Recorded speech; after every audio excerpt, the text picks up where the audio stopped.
આજે ધ્રોળ ખાતે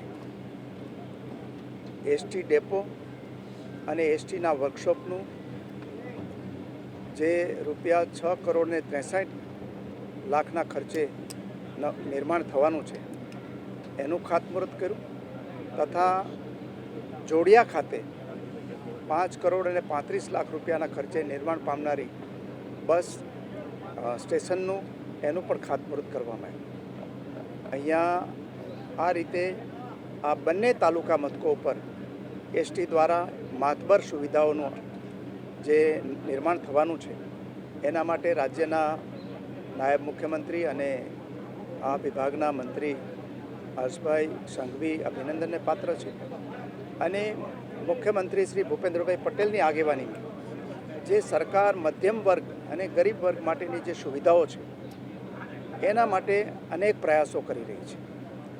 અત્યારે નુકસાન કરીને પણ ગ્રામ્ય વિસ્તાર હોય કે નાના મોટા બીજા બધા વિસ્તારો હોય ત્યાં એસટીની સુવિધાઓ કેમ વધારે વધે અને એસટી બસ જે છે આપણી એની ગુણવત્તા કેવી રીતે વધે એના પ્રયાસો કરેલા છે। એને કારણે આજે અને ગુર્જર નગરીથી શરૂ કરીને આપણી જે સ્લીપિંગ કોચ સુધીની સુવિધાઓ આ એસટી વિભાગમાં આપેલી છે। એસટી વિભાગ આપણા જે એ સિવાયના બીજા વર્ગના જે લોકો છે ખાસ વર્ગના એના માટે પણ લગભગ નહિવત ધોરણે અથવા તો ચાર્જ લીધા વગર એની સેવાઓ આપે છે। ખાસ કરીને લાખો બાળકો રોજ જેને પોતાના શિક્ષણ માટે અપડાઉન કરવું પડે છે એને 100% જે ફ્રી પાસ આપે છે।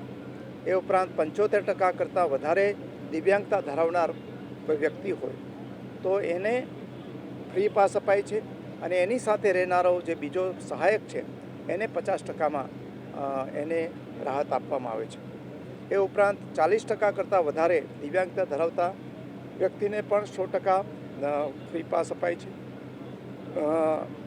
જે કેન્સરના દર્દીઓ હોય કે બીજા દર્દીઓ હોય, સ્વાતંત્ર્ય સેનાનીઓ હોય, શ્રેષ્ઠ શિક્ષકો હોય, આ બધા જ વર્ગના લોકોને બસમાં મુસાફરી કરવી સરકાર ફ્રી આપે છે અને એના દ્વારા એક આગવો જે સમાજ સેવાનો અભિગમ અમારી સરકારે રાખેલો છે એ અભિગમને સાકાર કરવામાં આ યોજનાઓ મદદરૂપ થાય છે।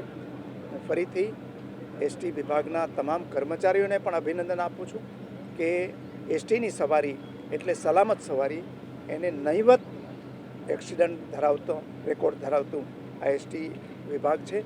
એના કર્મચારીઓ પણ અભિનંદનને પાત્ર છે।